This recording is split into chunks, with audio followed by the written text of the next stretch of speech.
नमस्कार मंडळी. 101% तुझं रडकं जीवन सुखी नाही झालं तर बोल. हे मी म्हणत नाही, हे म्हणतात स्वामी समर्थ. या चालू क्षणाला ही कथा फक्त ऐकल्याने कितीही भयंकर चिंता जळून जाते. ही कथा शांतपणे श्रवण केल्याने मनुष्याचे कोटी कोटी पाप नष्ट होतात आणि सर्व भयानक दुःखातून त्याची सुटका होते. भगवंताच्या कृपेने सर्व गरिबी नष्ट होऊन मनुष्याला सुख समृद्धी प्राप्त होते. ही पौराणिक कथा ऐकल्याने तुझी कितीही भयंकर आणि मोठ्या संकटातून सुटका झाल्याशिवाय राहणार नाही.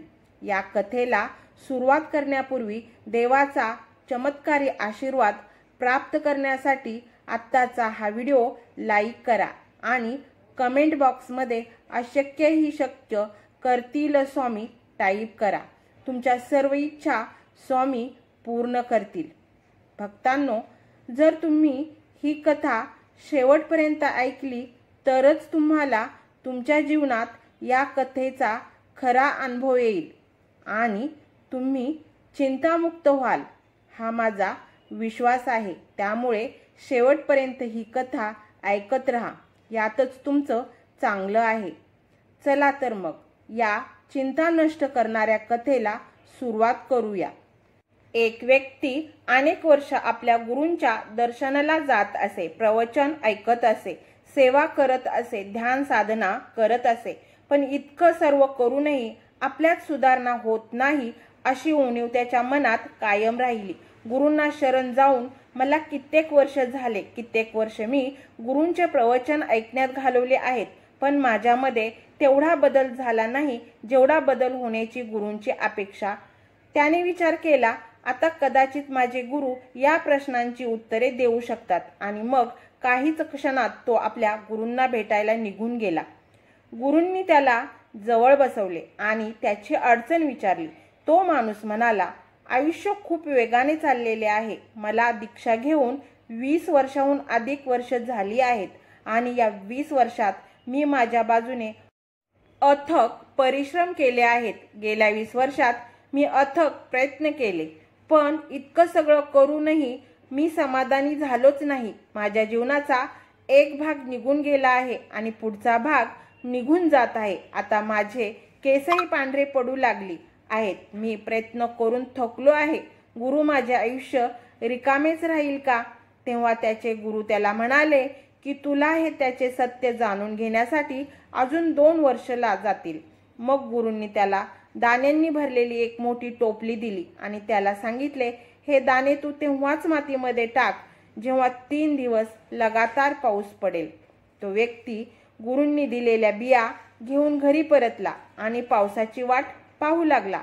दिवस आठवडे आणि आठवडे महिन्यात बदलले, पण पाऊस पडला नाही. मग कधी 1 दिवस पाऊस पडला, कधी 1.5 दिवस, कधी 2 दिवस, पण सलग 3 दिवस पाऊस पडला नाही. पाऊस सुरू होताच तो खुश व्हायचा आणि पण नंतर काही वेळाने पाऊस थांबायचा आणि मग तो पुन्हा निराश होऊन बसायचा.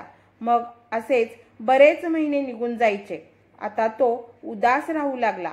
त्याला वाटले की आता काही 3 दिवस पाऊस पडणार नाही. तो असाच विचार करत राहिला.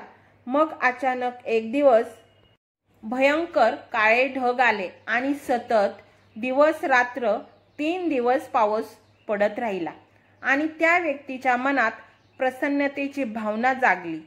त्या व्यक्तीच्या आत कमालीचा आनंद निर्माण झाला. मग त्याने गुरूंनी दिलेल्या बिया टोपलीमधून बाहेर काढल्या आणि शेतात पेरल्या. पुढच्या 2 महिन्यात त्यांची झाडे झाली. मग ती कोणाची झाडे आहेत याची त्याला कल्पना नव्हती, कारण त्याने गुरूंना त्या बियांबद्दल काहीच विचारले नव्हते. 3ऱ्या महिन्यापासून त्या झाडांवर फुले दिसू लागली आणि बघता बघता काही वेळातच सगळीकडे फुलपाखरे, मधमाशा, भुंगे आणि कुठूनही लोक त्या फुलांना बघायला आणि त्यांच्या सुगंधाचा आनंद लुटू लागले.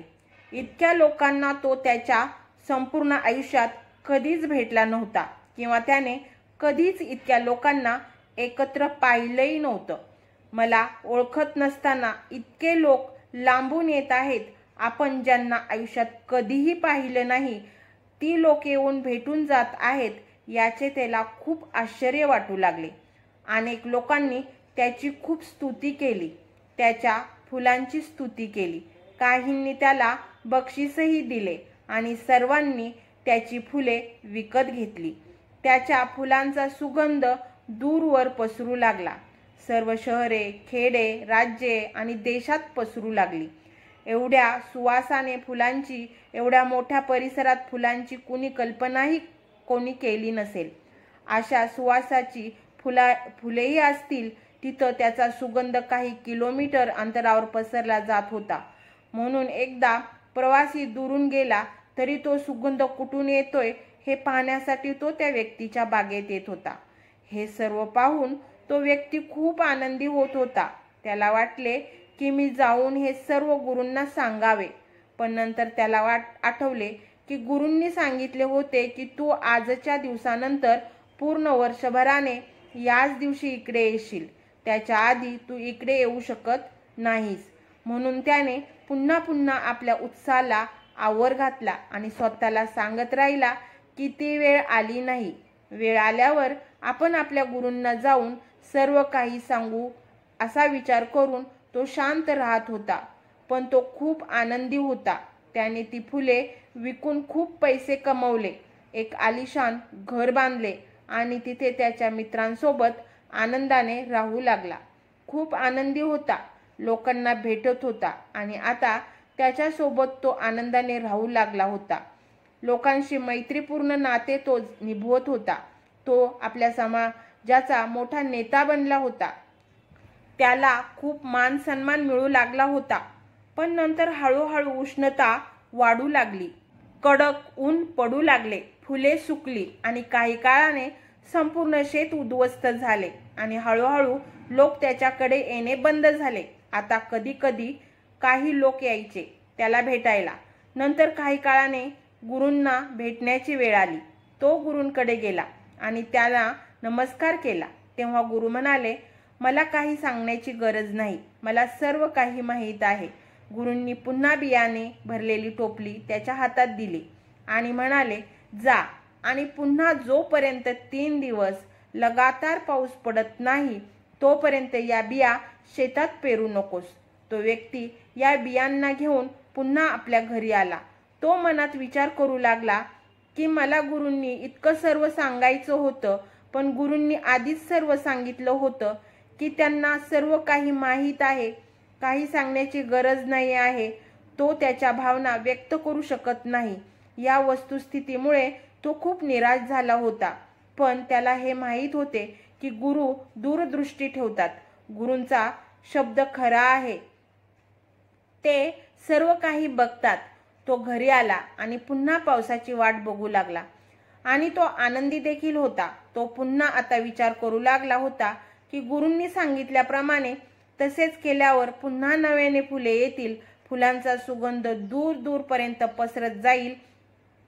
पुन्हा नव्याने पाखरे, मधमाशा, फुलपाखरे माझ्या बागेत बागडू लागतील.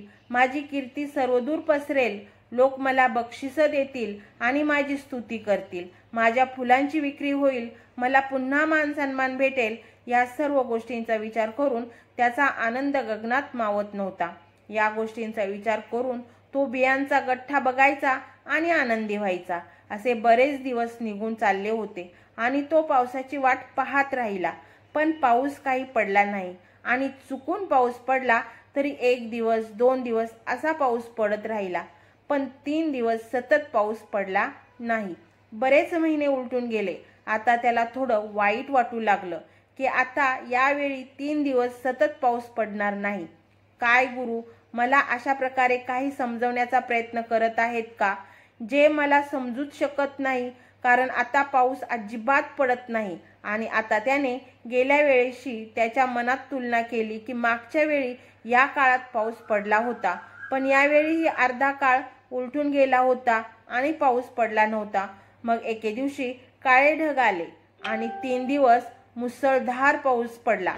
त्यावेळी पाऊस इतका पडला की त्याच्या शेतातील मातीचा वरचा भागच वाहून गेला.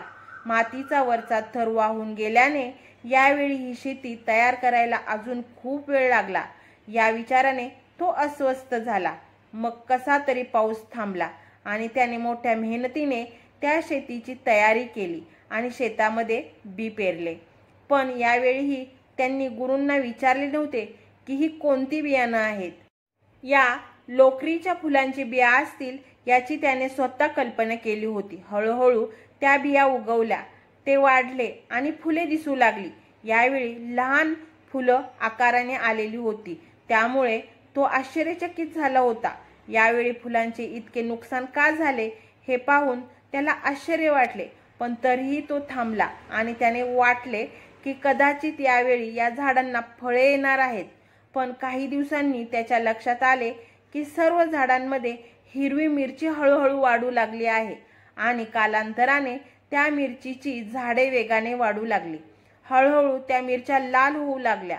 हळूहळू शेतात मिरच्यांना पाहून पोपट येऊ लागले. पोपटांनी काही मिरच्या खाल्ल्या, मात्र यावेळी एकही फुलपाखरू आले नाही, एकही भुंगा आला नाही, मधमाशी आली नाही आणि यावेळी आजूबाजूचे लोकही आले नाहीत. ना कुठला सुवास निघाला, ना दुरून कुणी त्याच्या शेत बघायला आले. यावेळी असं काहीही घडलं नाही. यामागचे रहस्य काय, या विचाराने तो चांगलाच गोंधळला. त्याला थोडी काळजी वाटू लागली, पण पुढे काय होणार याची उत्सुकता होती. नंतर जसजशी उष्णता वाढली तसतशी मिरची लाल होऊ लागली आणि हळूहळू ती पिकून शेतात पडून सुकून जाऊ लागली. संपूर्ण शेत सुकले होते आणि हळूहळू मिरच्या फुटू लागल्या आणि सर्व शेतात पसरू लागल्या. आणि जसजशी उष्णता वाढू लागली तसतसे गरम वाऱ्याबरोबर मिरचीही उडू लागली आणि मिरच्यांनी लोकांचे डोळे आणि घसा जळायला सुरुवात झाली. या सर्वांचा लोकांना खूप त्रास व्हायला लागला आणि लोकांनी या रस्त्यावरच यायचे सोडून दिले. त्यांनी त्याची वाटच बदलली होती. जशी जशी हवा पसरत होती तसं तसं लोकांना त्रास होत होता आणि त्यामुळे खूप लोक या व्यक्तीचा तिरस्कार करू लागले. त्याला हवं नको ते बोलू लागले. या मूर्खाने हे काय केले आहे असे लोक बोलू लागले. त्याने या मिरच्या शेतात लावल्यास होत्या तर त्या बाजारात विकल्या असत्या किंवा काहीतरी त्या मिरच्यांचे व्यवस्थापन तरी नक्कीच केले असते. पण त्याने या मिरच्या शेतात लावून दिल्या आणि आता याच्या लोकांच्या डोळ्यात आणि घशात जात आहेत. लोक त्याच्यावर खूप नाराज झाले. त्याच्या आजूबाजूच्या परिसरातील सर्व पशुपक्षी रागाने निघून गेले, कारण याने त्यांना भयंकर त्रास होऊ लागला होता. तो व्यक्ती आता पूर्णपणे घाबरला गेला होता आणि आता तो एकटा देखील पडला होता. तो स्वतःचे रक्षणही खूप काळजीने करत होता, कारण त्याला स्वतःच्या डोळ्यांना आणि घशाला त्या मिरच्यांचा त्रास होत होता. रात्रंदिवस त्याच्या डोळ्यात आणि घशात गरम जाणवत होतं. तो स्वतःला कपड्याने झाकून वाऱ्याच्या विरुद्ध दिशेने बसून स्वतःला वाचवायचा प्रयत्न करत होता. असे खूप महिन्यांपर्यंत चालू राहिले.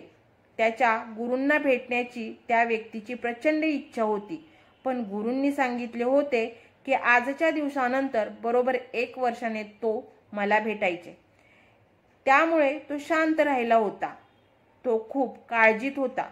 प्रत्येक दिवस काढणे त्याच्यासाठी खूप कठीण होते. पण कसा तरी तो दिवस आला ज्या दिवशी तो त्याच्या गुरूंना भेटायला जाऊ शकत होता. तो गुरूंजवळ गेला आणि गुरूंना नमस्कार करून त्यांच्या जवळ बसला. त्या व्यक्तीला त्यांची संपूर्ण परिस्थिती गुरूंना सांगायची होती, पण गुरूंना आधीच सर्व काही माहीत होते. गुरु म्हणाले, तुझ्यासोबत जे काही घडत आहे ते मला माहीत आहे, पण तू समजू शकलास तर. गुरूंनी त्याला विचारले, तुला या 2 वर्षात गोष्टी समजल्या का? काही गोष्टी माहीत पडल्या का? की मी तुला सांगितले होते की तुला या परिस्थितीतून बाहेर येण्यासाठी बरोबर 2 वर्ष जातील. या 2 वर्षात तू काय समजून घेतलेस? सर्वप्रथम तू कोण आहेस हे समजून घेणे आवश्यक आहे. तू कुठून आला आहेस हे तुला माहीत आहे का? तुझा जन्म कसा झाला हे तुला माहीत आहे का? तो म्हणाला, नाही, माझा जन्म कसा झाला ते मला माहीत नाही. जेव्हा मी थोडाफार समजूतदार झालो तेव्हा लोक म्हणाले की ही तुझी आई आहे, तिने तुला जन्म दिला आहे. तेव्हा मला कळाले की ही माझी आई आहे. तेव्हा मला समजले की या आईपासून जन्म झाला, पण मला माझ्या जन्माविषयी काहीच माहीत नाही. गुरु म्हणाले की तू कसा जन्मलास हे तुला आठवत नाही. तुझे आई वडील कोण आहेत हे तुला सांगितले तेव्हा लक्षात आले की हे तुझे आई वडील आहेत. तुझा जन्म यांच्यापासून झाला आहे. मग तुझा परिवार पूर्णपणे बनला गेला. गुरु म्हणाले, तुला आठवतं का की तू तुझ्या परिवाराला सोबत घेऊन आला होता? तुला आठवतंय का की तुझा जन्म झाला होता तेव्हा तू तुझ्याबरोबर काही आणले होतेस? तेव्हा तो व्यक्ती बोलू लागला की मला काहीही आठवत नाही की माझ्याबरोबर मी काही आणले होते. तेव्हा गुरु म्हणाले, तुला आठवते का की तू आज इथे आहेस? तू इतकी प्रवचने ऐकलीस, तुला खूप ज्ञान प्राप्त झाले आहे, तुझ्याकडे खूप बुद्धी आहे, तू इतका अभ्यास केला आहेस, तू शाळेत गेला आहेस, तुला खूप मित्र आहेत, तुला मुलं आहेत, तुला बायको आहे. काय तुला आठवतं का की तू जन्माला आलास तेव्हा तुझ्यासोबत यापैकी एक तरी व्यक्ती तुझ्याबरोबर आली होती? हे जेव्हा तुझ्या आई वडिलांनी तुला सांगितले की तू आमचे मूल आहेस तेव्हा तुम्ही यांच्यापैकी कोणासोबत होतात? तेव्हा त्या व्यक्तीने उत्तर दिले की नाही गुरु, तेव्हा मी एकटा होतो. मग पुन्हा गुरूंनी विचारले की जेव्हा तुझ्याकडे पैसे होते, कोणत्याही प्रकारचे धन दौलत तेव्हा तुझ्याकडे होती का? अशी कोणती सोय तुझ्याकडे होती का की जेणेकरून तू तुझा उदरनिर्वाह त्यामार्फत करू शकत होता? तो म्हणाला, नाही, मी फक्त माझ्या आईने जे दिलेले असायचे तेच खायचो. गुरु म्हणाले, आणि तुला उद्या दूध मिळेल की नाही किंवा तुला पोळी मिळेल की नाही याची काळजी होती का? आणि जर ही काळजी होती तर तू काय करायचा? याची चिंता तुला होती का? तेव्हा तो व्यक्ती म्हणाला, नाही, मला तेव्हा कोणत्याही प्रकारची चिंता नव्हती, कारण मी जे काही मागायचं ते सर्व काही माझी आई मला द्यायची. आणि जर या गोष्टी जेव्हा जेव्हा घरी नसायच्या तेव्हा तेव्हा त्या गोष्टी लगेच उपलब्ध करून आई देत होती. किंवा मग ती वडिलांना सांगायची की आपला मुलगा अशी अशी गोष्ट मागत आहे आणि ती तुम्ही आणा. पण मी माझ्या बाजूने काहीही केले नाही. मला हेही आठवत नाही की मला दूध कुठून मिळणार आहे.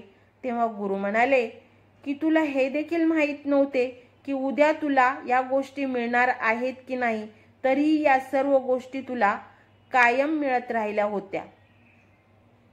तुला हे देखील माहीत नव्हते की तू कोण आहेस, तू कुठून आला आहेस, आणि तरीही तुझा सर्व पालन पोषण चालू राहिलं. मग तू असा विचार करतोस का की ते सर्व आता तू करत आहेस? तुला असं वाटतं का की 20 वर्षे तुला येऊन झाली आणि तुला आत्तापर्यंत काहीही झाले नाही आणि आपण काय बनू इच्छिता, तुला काय प्राप्त करायचे आहे, पण तू आहेसच नाही? तू कोण आहेस याबद्दल थोडा विचार कर. ज्या नावापासून तुला पुकारलं जातं आहे, काय तो तूच आहेस? हे तुझं नाव आहे हे तुला माहीत आहे का? तेव्हा तो व्यक्ती म्हणाला, नाही, मला माहीत नाही, हे माझेच नाव आहे.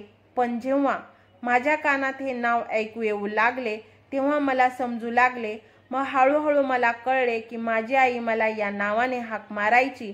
मग मला कळले की हे माझे नाव आहे. तेव्हा गुरु म्हणाले की तू आहेसच नाहीस, तुझ्याकडून तू आला नाहीस आहेस. तू तुझ्याकडून आला आहेस असं तुला वाटतंय का?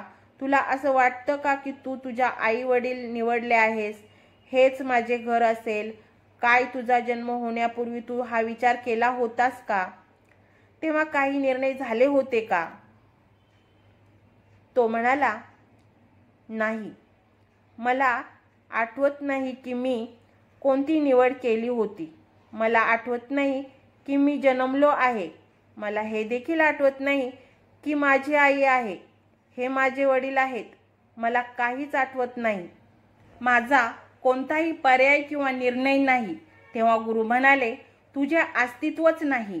आता तुम्ही जे काही बोलत आहात तो मी आहे. तुम्ही म्हणताय की मी इतकी फुले मी उगवली, हे सर्व काही मी केलं आहे. पण मला सांगा, या तुमच्या बिया होत्या का? ही तुझी फुले होती का? ही फुलं उगवण्यासाठी तू काय केले हे मला सांगशील? हे सर्व ऐकून तो गप्प बसला. त्याच्याकडे उत्तर नव्हते. त्याने गुरूंच्या चरणावर डोके टेकवले आणि गुरूंसमोर उभा राहिला. गुरु म्हणाले, मी तुला या बिया दिल्या आणि 3 दिवस पाऊस पडल्यानंतर तुम्ही ह्या बिया जमिनीत पेरल्या. तू पाऊस पाडला का? ज्या मातीत बिया अंकुरित ती माती तुम्ही बनवली का? यासाठी तुम्ही काही प्रयत्न केलेत का? कोरड्या डोळ्यांनी तो शांतपणे उभा होता. त्याच्याकडे आता शब्दच नव्हते. गुरु पुढे म्हणाले, तुम्ही या बिया जमिनीच्या आत फुटताना पाहिल्या आहेत का? मातीतून रोप कसे तयार झाले हे तुम्ही पाहिले आहे का? जमिनीच्या आत मध्ये जो खेळ झाला तो त्यासाठी काय तुम्ही प्रयत्न केले होते? तू त्या बियांच्या आत जीवन टाकले होतेस? आता त्याच्याकडे कोणत्याही प्रकारचे उत्तर नव्हते. तो मौन झाला होता. तेव्हा गुरु म्हणाले, अरे तुझ्या अस्तित्वच नाही, तू आहेसच नाही. फक्त तू हे मानले आहेस की मी आहे. जेव्हापासून तू मानलं आहेस की हे सर्व मी करत आहे, जेव्हापासून तू मानलंस की हे सर्व माझे आहे, की ही आई आहे, हे माझे वडील आहेत, मी ते बनवले आहे, मी ते साध्य केले, मी अभ्यास केला आहे, माझे लग्न झाले आहे, मी व्यवसाय सुरू केला आहे, मी मुलांना जन्म दिला आहे, मी माझी मुले आहेत, ही माझी मुले आहेत. पण प्रत्यक्षात तुम्ही येथे काहीही केलेले नाही. तू फक्त जन्म दिला आहेस आणि या मीपणामुळे तुला कळू शकले नाही तुझे अस्तित्व नाही. तू अस्तित्वात आहेस का? तुला माहीत आहे का तू कोण आहेस? तो म्हणाला, मला माहीत नाही की मी आहे, पण मला हे नक्की समजले आहे की या मीला मीच निर्माण केलेले आहे. हे गुरुदेव, तुम्ही जे सांगत आहात त्यावरून मी समजू शकतो की या मीला मीच निर्माण केले आहे. मीच म्हटले आहे की हे माझे शरीर आहे, ही माझी आई आहे, हे माझे शेत आहे, हे माझी फुलं आहेत, मी माझा आहे. फक्त मीच या मीपणालाच मीच निर्माण केले आहे. पण हे सर्व मी आणले नाही, कारण मी कोण आहे हे मला देखील माहीत नव्हते. मला तर लोकांनी सांगितले की मी कोण आहे. मला एक नाव देण्यात आले आणि जेव्हा मला त्या नावाने हाक मारली गेली तेव्हा मला समजले की हे माझ्या शरीराचे नाव आहे. परंतु मला अद्याप माहीत नाही की शरीरात कोण आहे, जो सर्व काही पाहतो, बोलतो आणि सर्व काही समजतो आहे. तेव्हा गुरु म्हणाले, जर तुला तू कोण आहेस हेच माहीत नाही तर तू हा विचार करत आहेस की हे सर्व मी 20 वर्षापासून करत आहे. मग हे सर्व कोण करत आहे? तर हे सर्व तुझ्यातील मी करत आहे. मी कुठेही जाणार नाही. 50 वर्ष उलटून गेली आणि पुढची 50 वर्षेही उलटून जातील, पण हा मी कुठेही जाणार नाही. जो हे बोलत आहे की ही माझी फुलं आहेत, पण खरं सांग, ही फुलं तुझी होती का? जो बोलत आहे की या बिया लावल्या आहेत, पण या बिया खरंच तुझ्या होत्या? तुझा इथे काहीही तू आहेसच नाही. तू फक्त हे मनाला मानलं आहेस की तू आहेस आणि हेच मानल्यामुळे तुझ्यातील या मीपणाने संपूर्ण संसार घडवला आहे. तुझ्यातील मी तुला सांगत आहे की ही फुलं मी लावली आहेत. मी फुलांची शेती केली. माझे कौतुक होत आहे. माझी प्रतिष्ठा वाढत आहे. मी अशा समाजाचा प्रमुख झालो आहे. मी खूप मेहनत केली. पण मला सांग, तू काय केलेस? काय त्या बियांना तू बनवलं होतंस? काय त्या बियांना धूप म्हणजेच ऊन तू दिले होतेस? तू मनुष्य निशब्द उभा राहिला होता. त्याच्या मुखामध्ये कोणत्याही प्रकारचे शब्द नव्हते. आता त्याच्याकडे हे बोलण्यासाठी देखील शब्द उरले नव्हते की गेल्या 20 वर्षापासून मी हे सर्व करत आहे. तो ध्यान करू लागला. तेव्हा गुरु त्याला म्हणू लागले, तू मुक्त आहेस. तू पहिल्या दिवसापासूनच मुक्त होतास. या सर्व बेड्या तू स्वतःला लावून घेतल्या आहेस. या बेड्या तुम्ही स्वतः लादल्या आहेत आणि या सगळ्या साखळ्या आहेत. मी 20 वर्षापासून करत असलेली ही बेडी तुम्ही स्वतःला लावली आहे. हा मीच तुमच्या मार्गातील सर्वात मोठा अडथळा आहे. मीच तुम्हाला खोल ध्यानात जाऊ देत नाही. मीच तुला इथून मुक्त होऊ देणार नाही. तुमचा विश्वास आहे की तुम्ही अस्तित्वात नाही, पण तुम्ही आहात असे तुम्हाला वाटते का? तू हे समज की मी आहे नाही. विचार कर, तुला असं वाटतं का की तू आहेस? मी पुन्हा विचारतोय, खरंच तू आहेस का? काय तुला माहीत आहे की तू आला आहेस? काय तुला माहीत आहे की तू जन्म घेतला आहेस? नाही, मला काही आठवत नाही, तो व्यक्ती म्हणाला. बाळा, तू आहेसच नाहीस. फक्त तू हे मानले आहेस की आजूबाजूला हे सर्व काही दिसत आहे ते मी आहे. या मी पासून तू संसार बनवला आहेस आणि आत्ताही तू बोलत आहेस की गेल्या 20 वर्षापासून मी करत आहे. हे तुमच्यातील मीच बोलत आहे. हा मी जाणार तरी कुठे? हा इथेच थांबणार आहे. तुझ्या कोणत्याही बिया नाहीत, तुझी कोणतीही फुलं नाहीत आणि ना तुझा प्रयत्न आहे त्या फुलांमधून सुगंध आणण्यासाठी. तू या भुंग्यांना, पाखरांना, मधमाशांना कोणता संदेश पाठवला होतास? फुलातील आतमधल्या त्या रसाला तू निर्माण केले होतेस. तू आहेसच नाही आणि तो मानला आहेस की तू आहेस. तू तुझ्यासोबत काहीही घेऊन आला नाहीस. तुला आठवते की तू तुझ्यासोबत येताना काहीही घेऊन आला होतास? तुला तर काहीही माहीत नव्हतं. तुला कपडे घातले गेले, तुझी साफसफाई केली गेली. तुला हे देखील माहीत नव्हतं की जेवण कसं जेवायचं असतं, कसं खायचं असतं, पाणी कसं प्यायचं असतं. तुझ्या मुखाला ग्लास लावला गेला तेव्हा तू दूध प्यायला शिकलास. त्यावेळी तू पोळीसाठी आणि दुधासाठी कोणते प्रयत्न केलेस ते तुला मिळतच राहिले. आणि आज तू हा विचार करतो की हे सर्व मी करत आहे, हे सर्व मी कमवत आहे. आज तू हा विचार करतोस की ही माझी मुलं आहेत, यांना मी जेव्हा भरवीन तेव्हा ते खातील. तू आहेसच नाही आणि तू हा विचार करतोस की मी आहे, ही माझी मुलं आहेत. हे सर्व मी केले आहे, हे सर्व मी केल्यामुळे झाले आहे आणि तुझ्यातला हा मीच तुझ्या दुःखाचं कारण आहे. हेच तुझे बंधन आहे, याच तुझ्या बेड्या आहेत. तू मुक्त आहेस, तू शरण गेला आहेस. आता तू मुक्त होऊन जा. तू मुक्त आहेस आणि तुला सर्व काही मिळतच राहणार आहे. इतकं बोलल्यानंतर गुरु मौन झाले. असं बोलले जाते की या सर्व झाल्यानंतर तो शिष्य त्याच ठिकाणी बसून ध्यानात तल्लीन झाला. त्यानंतर तो उठलाच नाही. तो मुक्त झाला. त्याला परम निर्माण प्राप्त झाले. तर प्रेमळ स्वामी भक्तांनो, मी आशा करते की तुम्हाला आजच्या कथेतून काहीतरी शिकायला भेटले असेल. तुम्हाला हा व्हिडिओ आवडला असल्यास व्हिडिओला लाईक करा. आजची कथा तुम्हाला कशी वाटली ही नक्की कमेंट करून सांगा आणि व्हिडिओ शेअर देखील करा आणि बेल आयकॉनचे बटन देखील प्रेस करा, म्हणजे माझे नवनवीन व्हिडिओ तुमच्यापर्यंत लवकरात लवकर पोहोचतील. आणि हा व्हिडिओ तुम्ही कुठून पाहतात, कुठल्या स्थानाहून, कुठल्या गावातून, कुठल्या शहरातून, त्या स्थानाचे नाव देखील कमेंटमध्ये नमूद करा, म्हणजे आम्हालाही कळेल की हा व्हिडिओ कुठपर्यंत पोहोचला. श्री स्वामी समर्थ.